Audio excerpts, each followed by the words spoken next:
Mesdames et messieurs, chers étudiants, chères étudiantes, je suis encore une fois parmi vous. Je vous souhaite une très bonne santé et je vous souhaite que euh, tout le monde va bien.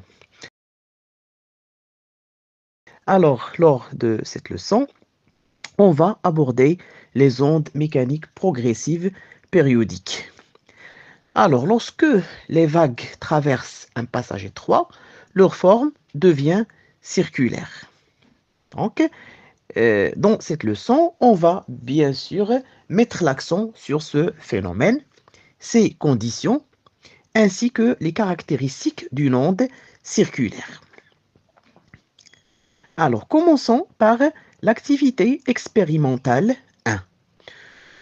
Alors, pour mettre en évidence donc les ondes mécaniques progressives périodiques, on branche deux microphones à l'oscilloscope et on voit deux ondes sonores illustrées sur la figure 2 et 3. Est-ce que les ondes obtenues sont périodiques? Oui, bien entendu, parce que la perturbation de chaque point du milieu de propagation change d'une manière périodique avec le temps, c'est-à-dire change d'intensité ou bien d'amplitude, ainsi que la direction et le sens de propagation. Alors, on procède à la comparaison des deux courbes obtenues sur la figure 2 et sur la figure 1. Donc, on constate que l'onde émise par un instrument de musique périodique est une onde, bien sûr périodique, où T désigne la période temporelle. Également, l'onde émise par un diapason est périodique sinusoïdal et T désigne toujours la période temporelle qui est une grandeur bien sûr caractéristique des phénomènes périodiques. Alors, dans ce cas, l'onde émise par l'instrument de musique est une onde mécanique progressive périodique, tandis que l'onde émise par le diapason est une onde mécanique progressive sinusoïdale, du fait que la variation de la perturbation se fait selon une fonction sinusoïdale par rapport au temps. Alors, on calcule la période de cette onde sonore, sachant bien sûr que la sensibilité horizontale de l'oscilloscope vaut 0 millisecondes,5 par division. Dans ce cas, l'onde émise par l'instrument aura pour période, donc, puisqu'on a donc deux divisions, donc 2 fois 0,5 fois 10 à la puissance moins 3, donc 10 à la puissance moins 3 secondes ou bien 1 milliseconde. Pour l'onde émise par le diapason, donc on a T égale 4 fois 0,5 fois 10 à la puissance moins 3 égale alors 2 fois 10 à la puissance moins 3 secondes ou bien 2 millisecondes. Alors, à partir de la période, on peut déduire la fréquence de l'onde sonore, c'est-à-dire le nombre de fois ou bien le nombre de pics ou bien de crêtes apparaissant dans l'onde lors d'une seconde. Alors, la fréquence nue est l'inverse, bien entendu, de la période. Nu égale 1 sur T ou bien 1 sur 2 fois la puissance 10 fois 10 à la puissance moins 3, d'où 500 Hz. Donc, la fréquence de l'onde sonore émise par le diapason a pour valeur de 500 Hz. De cette activité ou bien de cette expérience, on peut définir une onde progressive comme périodique, c'est l'évolution temporelle de chaque point du milieu de propagation et périodique comme il est indiqué bien entendu sur la figure 4. Des exemples, donc le son émis par l'instrument bien sûr de musique ou bien le son émis par un diapason. Alors, esquissons maintenant la double périodicité temporelle et spatiale. Pour la périodicité temporelle, l'onde progressive périodique se caractérise par une périodicité dont la grandeur physique, ou bien il se quantifie par une grandeur bien déterminée qui est la période. Il s'agit bien entendu de la durée minimale nécessaire pour qu'un point du milieu retrouve le même état de vibration. Ou bien c'est la durée séparant deux crêtes ou bien deux pics successives dans l'onde ou bien dans le signal. Pour la périodicité spatiale, donc, il est caractérisé par ce qu'on appelle la longueur d'onde. C'est la distance constante qui sépare deux points successifs ayant le même état de vibration. Ou bien la distance qui sépare deux pics ou deux crêtes successives de l'onde. Passons maintenant à l'onde progressive sinusoïdale. Alors, on procède à l'expérience indiquée, bien sûr, ci-contre. On fixe l'un de l'extrémité de la corde à la lame d'un vibreur ou son mouvement rectiligne sinusoïdal de fréquence nue égale 100 Hz et l'autre extrémité à une masse marquée plongée dans un bécher plein d'eau pour absorber l'onde. On fait fonctionner le vibreur et on éclaire la corde avec un stroboscope. La courbe ci-contre représente bien sûr la forme de la corde à l'instant T dans une échelle réelle. Donc, voilà le dispositif ainsi que l'illustration de l'expérience indiquée sur la figure 7. Qu'observez-vous lorsqu'on change la fréquence du stroboscope? Alors, les points de la corde dans ce cas apparaissent en mouvement ralenti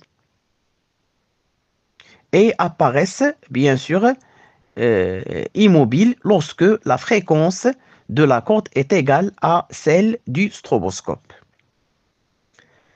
La forme de la corde dans ce cas est une fonction sinusoïdale. Voyons maintenant la nature du mouvement du point de la corde. Alors, puisque le mouvement est rectiligne sinusoïdal, c'est-à-dire y égale a fois le sinus de a fois θ, où a est une constante caractéristique du phénomène ondulatoire, ainsi que a, donc l'onde est une onde bien sûr sinusoïdale progressive, puisqu'il s'agit d'une fonction sinusoïdale décrivant sa variation dans le temps. La corde se caractérise par une périodicité spatiale, comme on le sait, appelée longueur d'onde, désignée par la lettre grecque lambda. Alors, la longueur d'onde est la distance entre le point M1 et le point M2. Donc, c'est la distance minimale séparant deux variations différentes. Donc, c'est 5 moins 1, donc la longueur d'onde est 4 cm. Alors, le rapport entre la longueur d'onde et la période égale lambda sur t égale lambda fois nu, c'est-à-dire la longueur d'onde fois la fréquence. Par application numérique, on substitue bien sûr la longueur d'onde et la période par leur valeur numérique, ce qui nous ramène à écrire 4 fois 10 à la puissance moins 2 fois 100, d'où 4 mètres par seconde. Il représente bien sûr la vitesse de propagation de l'onde ou bien la célérité de l'onde qui peut s'écrire V ou bien C égale lambda sur grand T. Écrivons maintenant les distances M1, M2, M1, M3, M1N en fonction de la longueur d'onde. Et comparons bien sûr les aux états vibratoires de M1, M2, M3 ainsi que N. On a la distance M1, M2 comme on a déjà démontré à la question D égale lambda. M1n égale 3 lambda sur 2, M1, M3 égale 2 fois lambda. On remarque alors que les points M1, M2 et M3 ont le même mouvement au même instant. Par contre, les points M1N vibrent en opposition du mouvement. Définissons maintenant mathématiquement une onde mécanique progressive sinusoïdale.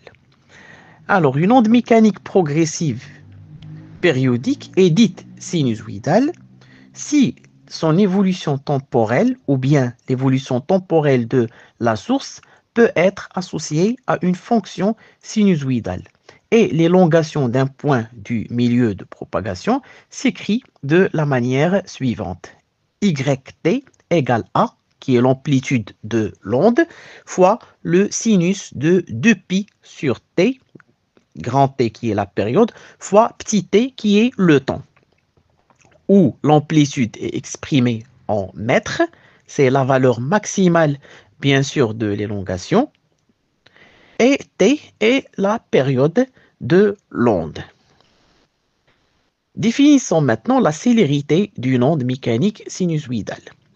Alors, l'onde mécanique sinusoïdale parcourt la distance pendant une durée égale à t. Donc, c'est une distance qui vaut la longueur d'onde. D'où la célérité peut s'écrire sous la forme C ou bien V égale, ou bien psi V égale lambda sur T, égale lambda fois N.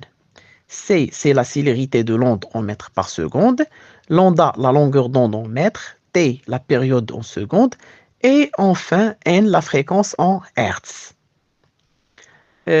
Prenons comme exemple un vibreur qui effectue des vibrations sinusoïdales de fréquence 12 Hz, qui se propage le long d'une corde élastique à partir de l'extrémité gauche. Sachant que d égale 7 cm, calculons dans ce cas la célérité de l'onde.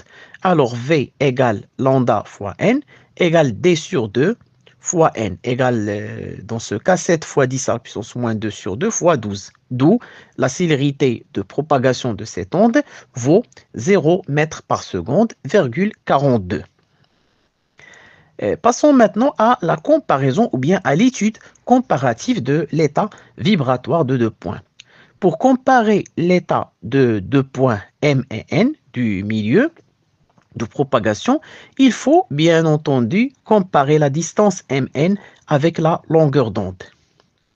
Lorsque la distance entre deux points Mn est un multiple entier de la longueur d'onde, dans ce cas, M et N, ils vibrent en phase ou bien ils oscillent en phase. Ou au cas, bien sûr, un nombre entier relatif non nul. Lorsque Mn égale K plus 1 demi facteur lambda, alors M et N vibrent dans ce cas en opposition de phase. Alors, considérons la figure 11. On a A, B, la distance entre le point A et B égale lambda, d'où A et B vibrent en phase. Dans ce cas, K égale 1. On a la distance AD égale le double de la longueur d'onde, donc A et D vibrent toujours en phase, avec K égale 2. Et on a la distance AC égale lambda, facteur 1 plus 1 demi, d'où A et C vibrent en opposition de phase. Passons maintenant à un phénomène très remarquable qui caractérise bien sûr tout phénomène ondulatoire. Il s'agit de la diffraction. Donc ce phénomène a été étudié donc par des grands physiciens dans l'histoire bien sûr de la physique, tels que le physicien hollandais Christian Huygens, Thomas Young, ainsi que Augustin Fresnel.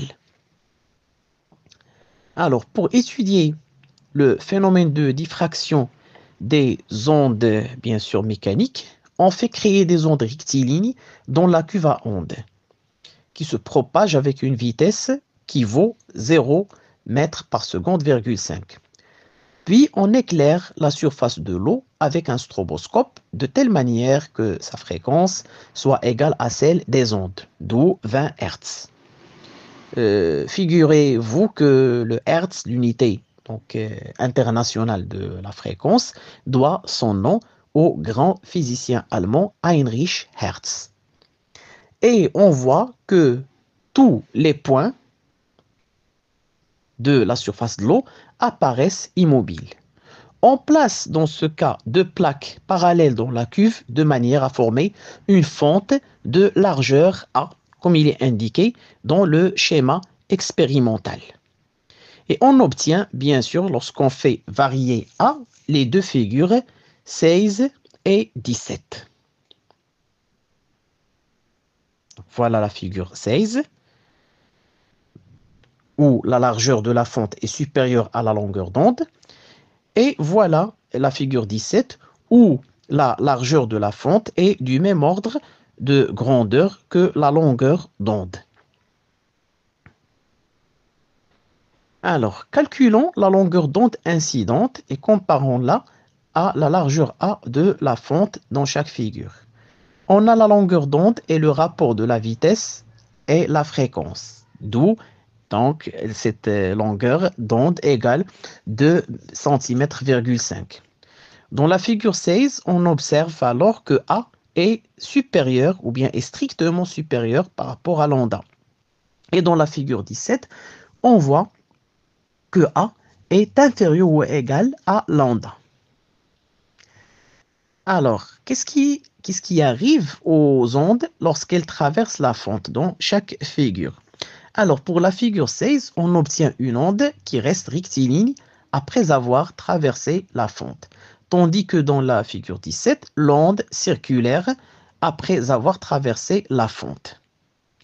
Alors, cette onde circulaire est appelée l'onde diffractée. Et le phénomène est la diffraction ou bien le phénomène de la diffraction, un phénomène caractéristique bien sûr des phénomènes ondulatoires, soit des ondes mécaniques, soit des ondes bien sûr électromagnétiques et même des ondes gravitationnelles ou peu importe le type ou bien la source de l'onde.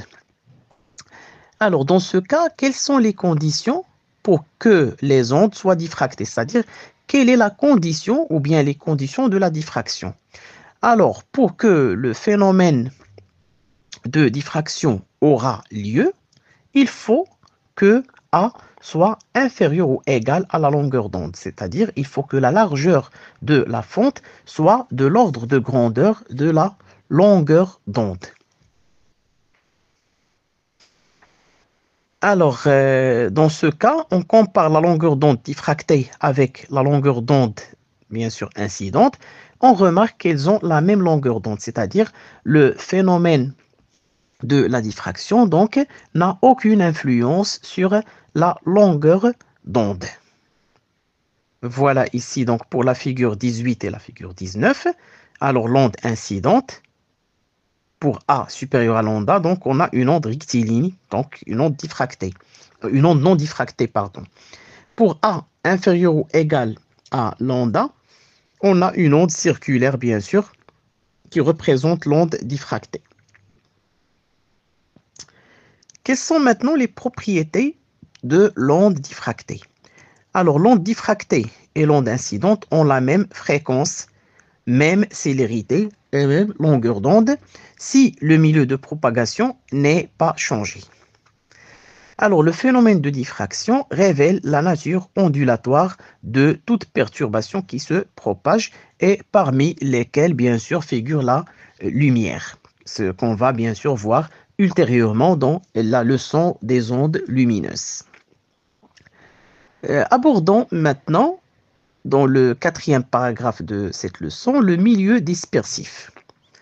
Alors, pour mettre en évidence la dispersivité ou bien le caractère dispersif d'un milieu, on fait bien sûr engendrer une onde circulaire dans la cuve à ondes et on ajuste la fréquence n de cette onde à différentes valeurs. Et à chaque fois, on éclaire la surface de l'eau avec un stroboscope réglé à la même fréquence de l'onde. On observe que tous les points de la surface de l'eau apparaissent immobiles. Puis, on mesure la longueur d'onde correspondante. Alors, on donne la relation entre la vitesse de propagation de l'onde, c'est-à-dire sa célérité, et la fréquence ainsi que la longueur d'onde. Donc, on a dans ce cas la célérité V ou bien C égale lambda fois n, c'est-à-dire le produit de la fréquence et la longueur d'onde. Alors, on dresse les résultats obtenus dans l'expérience dans le tableau ci-dessous. Alors, pour une fréquence valant de 35 Hz, on a une longueur d'onde 0,7 cm, donc la célérité égale 0,14. Pour une fréquence valant 30 Hz et une longueur d'onde de 0,8 bien sûr centimètres, la vitesse donc vaut dans ce cas 0 mètres par seconde, 16. Pour une fréquence de 25 Hz et une longueur d'onde de 0,9 cm, on a une vitesse valant 0 mètres par seconde, 18. Et enfin, pour une fréquence de 20 Hz et une longueur d'onde de 1 cm, on a bien entendu une vitesse valant bien sûr 1 mètre par seconde. Et à ne pas oublier bien sûr de convertir les longueurs d'onde du centimètre au mètre pour donc conserver l'homogénéité des unités du système international. On dit qu'un milieu est dispersif si la vitesse de propagation d'une onde dans ce milieu dépend de sa fréquence. Alors, est-ce que on peut considérer l'eau comme un milieu dispersif? Alors, dans l'expérience, on remarque que la vitesse d'une onde progressive à la surface de l'eau dépend bien sûr de la fréquence n. Donc, on peut affirmer que l'eau est bien entendu un milieu dispersif.